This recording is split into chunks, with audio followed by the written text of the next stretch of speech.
ನೀವಿನ್ನೂ ನಮ್ಮ ಚಾನೆಲ್ನ ಸಬ್ಸ್ಕ್ರೈಬ್ ಮಾಡಿಲ್ಲ ಅಂದರೆ ಈ ಕೂಡಲೇ ಸಬ್ಸ್ಕ್ರೈಬ್ ಬಟನ್ ಒತ್ತಿ ಹಾಗೆ ಪಕ್ಕದಲ್ಲಿರುವ ಬೆಲ್ ಐಕಾನ್ನ ಕ್ಲಿಕ್ ಮಾಡಿ.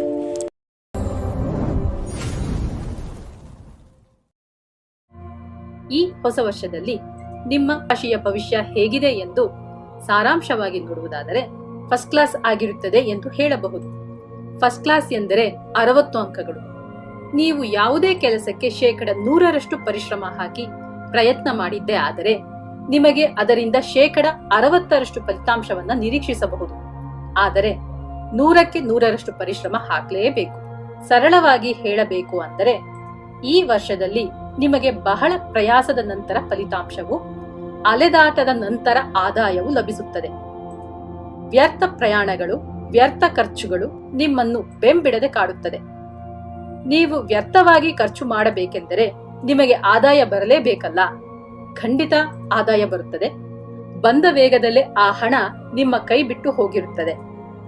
ಈ ಸಮಸ್ಯೆ ಸ್ವಲ್ಪ ಮಟ್ಟಿಗಾದರೂ ಕಡಿಮೆ ಆಗಬೇಕು ಎಂದಾದರೆ ನೀವು ಈ ವರ್ಷದಲ್ಲಿ ಅನುಸರಿಸಬೇಕಾದ ಸರಳ ಪರಿಹಾರವೆಂದರೆ ಬರಗಾಲದಲ್ಲೂ ನಾನು ಬಾಸುಮತಿ ಬಿರಿಯಾನಿಯನ್ನೇ ತಿನ್ನೋದು ಎಂಬಂತಹ ಗುಣ ಸ್ವಭಾವವನ್ನು ಬಿಟ್ಟು ಆದಾಯಕ್ಕಿಂತಲೂ ಕಡಿಮೆ ಖರ್ಚು ವೆಚ್ಚಗಳನ್ನು ಮಾಡುವ ಜೀವನ ಶೈಲಿಯನ್ನು ಅಳವಡಿಸಿಕೊಂಡಾಗ ಮಾತ್ರ ನೀವು ಈ ವರ್ಷವನ್ನು ಸಂತೋಷವಾಗಿಯೂ ಸಮಾಧಾನವಾಗಿಯೂ ಕ್ರಮಿಸಬಹುದು.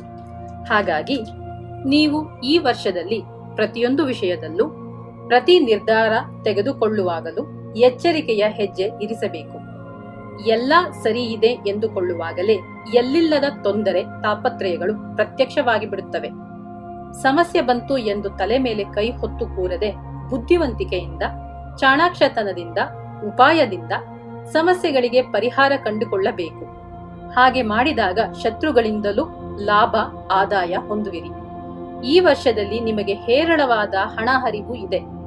ಕುಟುಂಬದಲ್ಲಿ ಸಂತೋಷ ನೆಲೆಸುತ್ತದೆ. ಪೂರ್ವಿಕರ ಆಸ್ತಿ ಕೈಗೆ ಬರುತ್ತದೆ. ಕೋರ್ಟ್ನ ಕೇಸುಗಳು ನಿಮ್ಮಂತೆಯೇ ಆಗುತ್ತವೆ. ಮನೆಯಲ್ಲಿ ಸಾಕಷ್ಟು ಮದುವೆ ಮೊದಲಾದ ಶುಭ ಕಾರ್ಯಗಳು ನಡೆಯುತ್ತವೆ. ವಿವಾಹ ಪ್ರಾಪ್ತ ವಯಸ್ಕರಿಗೆ ಒಳ್ಳೆಯ ಸಂಬಂಧದಲ್ಲಿ ವಿವಾಹವಾಗುವುದು. ಬಹಳ ದಿನಗಳಿಂದ ಮಕ್ಕಳಾಗದವರಿಗೆ ಮಕ್ಕಳಾಗುವ ಯೋಗ ಫಲವಿದೆ. ಬಹಳ ಕಾಲದಿಂದ ಅನಾರೋಗ್ಯದಿಂದ ಬಳಲುತ್ತಿದ್ದ ನಿಮ್ಮ ತಾಯಿಯವರ ಆರೋಗ್ಯ ಸುಧಾರಿಸಿ ಅವರು ಸಹಜ ಸ್ಥಿತಿಗೆ ಮರಳುತ್ತಾರೆ. ಕುಟುಂಬ ಸಮೇತರಾಗಿ ಪುಣ್ಯಕ್ಷೇತ್ರಗಳಿಗೆ ಹೋಗಿ ಬರುವಿರಿ. ನಿಮ್ಮ ಮಕ್ಕಳಿಗೆ ವಿದೇಶಕ್ಕೆ ಹೋಗಿ ವಿದ್ಯಾಭ್ಯಾಸ ಮಾಡುವ ಆಸಕ್ತಿ ಹೊಂದಿದ್ದರೆ ಅಥವಾ ನೀವು ವಿದೇಶಕ್ಕೆ ಹೋಗಲು ಇಚ್ಛಿಸಿದ್ದಲ್ಲಿ ನಿಮ್ಮ ಇಷ್ಟ ನೆರವೇರುವ ಯೋಗವಿದೆ. ಕೆಲಸದ ಒತ್ತಡಗಳಿಂದ ನಿದ್ದೆ ಕಡಿಮೆ ಆಗುತ್ತದೆ. ಇಷ್ಟು ದಿನಗಳ ಕಾಲ ಗಂಡ ಹೆಂಡತಿಯರ ನಡುವೆ ಇದ್ದ ಮುನಿಸು ಮನಸ್ತಾಪಗಳು ಕ್ರಮೇಣ ಕಡಿಮೆಯಾಗುವುದು. ದಂಪತಿಯರ ನಡುವೆ ಏನೇ ಭಿನ್ನಾಭಿಪ್ರಾಯಗಳು ಬಂದರೂ ಪರಸ್ಪರ ಬಿಟ್ಟು ಕೊಡುತ್ತಾ ಹೊಂದಾಣಿಕೆ ಮಾಡುತ್ತಾ ಹೋಗುವುದರಿಂದ ದಾಂಪತ್ಯದಲ್ಲಿ ಸಾಮರಸ್ಯ ಉಳಿಯುತ್ತದೆ. ವಾಸಸ್ಥಳವನ್ನು ಬದಲಾಯಿಸುವಿರಿ. ಸ್ವಂತ ಮನೆ ಇರುವವರು ಅದನ್ನು ಮಾರಿ ಮತ್ತೊಂದು ಆಸ್ತಿಯನ್ನು ಕೊಂಡುಕೊಳ್ಳುತ್ತೀರಿ. ಹಾಗೆಯೇ ಕಿರಿಕಿರಿ ಮಾಡುತ್ತಿದ್ದ ಹಳೆಯ ವಾಹನವನ್ನು ಮಾರಿ ಹೊಸ ವಾಹನವನ್ನು ಕೊಂಡುಕೊಳ್ಳುವಿರಿ. ಮನೆಗೆ ಬೇಕಾದ ಐಷಾರಾಮಿ ಎಲೆಕ್ಟ್ರಿಕ್ ಉಪಕರಣಗಳನ್ನು ಕೊಂಡುಕೊಳ್ಳುವಿರಿ. ನಿಮ್ಮ ದುಡಿಮೆ ಬೇರೆಯವರ ಪಾಲಾಗುವ ಸನ್ನಿವೇಶ ಬಂದೊದಗಬಹುದು.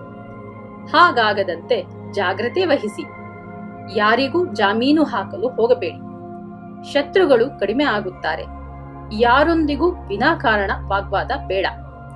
ವರ್ಷದ ಉತ್ತರಾರ್ಧದಲ್ಲಿ ಅಂದರೆ ಜುಲೈ ತಿಂಗಳ ನಂತರ ಮಾನಸಿಕ ಒತ್ತಡಗಳು ಕಡಿಮೆಯಾಗಿ ಮನಸ್ಸಿಗೆ ಶಾಂತಿ, ನೆಮ್ಮದಿ ಸಿಗುತ್ತದೆ. ವ್ಯಾಪಾರಿಗಳು ತಮ್ಮ ವ್ಯಾಪಾರದಲ್ಲಿನ ಹಳೆಯ ತಪ್ಪುಗಳನ್ನು ಮರುಕಳಿಸದ ಹಾಗೆ ಎಚ್ಚರಿಕೆ ವಹಿಸಬೇಕು. ಹಳೆಯ ಬಾಕಿಗಳು ವಸೂಲಿಯಾಗುತ್ತವೆ. ಕೆಲಸ ಮಾಡುವ ಸ್ಥಳದಲ್ಲಿ ಮೇಲಧಿಕಾರಿಗಳ ಕೋಪ ತಾಪಗಳನ್ನು ಅನುಸರಿಸಿಕೊಂಡು ಅವರು ಕೊಡುವ ಸಲಹೆ ಸೂಚನೆಗಳನ್ನು ಶಿರಸಾವಹಿಸಿ ಪಾಲಿಸಿದರೆ ಸಂಬಳ ಹೆಚ್ಚಳ, ಬಡ್ತಿ ಎಲ್ಲವೂ ಲಭ್ಯವಾಗುತ್ತದೆ. ವಿದ್ಯಾರ್ಥಿಗಳು ಯುದ್ಧಕಾಲೆ ಶಸ್ತ್ರಾಭ್ಯಾಸ ಎನ್ನುವಂತೆ ಕೊನೆ ಗಳಿಗೆಯಲ್ಲಿ ಓದುವ ಅಭ್ಯಾಸ ಬಿಡಿ. ಸಹಪಾಠಿಗಳೊಂದಿಗೆ ಎಚ್ಚರಿಕೆಯಿಂದ ಸ್ನೇಹ ಬೆಳೆಸಿ. ಸಿನಿಮಾ ಕಲಾವಿದರು ಶ್ರಮ ವಹಿಸಿದರೆ ಒಳ್ಳೆಯ ಅವಕಾಶಗಳನ್ನು ಪಡೆಯುವಿರಿ. ಒಳ್ಳೆಯ ಹೆಸರನ್ನು ಪಡೆಯುವಿರಿ. ಪ್ರದೋಷದ ದಿನಗಳಲ್ಲಿ ಈಶ್ವರನ ದೇವಸ್ಥಾನಕ್ಕೆ ಹೋಗಿ ಪ್ರಾರ್ಥಿಸುತ್ತಾ ಬನ್ನಿ, ಒಳಿತಾಗುತ್ತದೆ. ಒಟ್ಟಿನಲ್ಲಿ ಈ ವರ್ಷದಲ್ಲಿ ಯಾವುದೇ ಕ್ಷೇತ್ರದಲ್ಲಿ ಗೆಲ್ಲಬೇಕಾದರೆ ಅನುಸರಿಸಬೇಕಾದ ಒಂದೇ ಒಂದು ತಾರಕ ಮಂತ್ರವೆಂದರೆ ಕಾಯಕವೇ ಕೈಲಾಸ ಎನ್ನುವುದೊಂದೇ. ದುಡಿಯಿರಿ ದುಡಿಯಿರಿ, ನಿರಂತರವಾಗಿ ದುಡಿಯುತ್ತಲೇ ಇರಿ. ಆಗ ವರ್ಷ ನಿಮ್ಮ ಪಾಲಿಗೆ ಯಶಸ್ವಿ ವರ್ಷವಾಗುತ್ತದೆ. ಶುಭವಾಗಲಿ.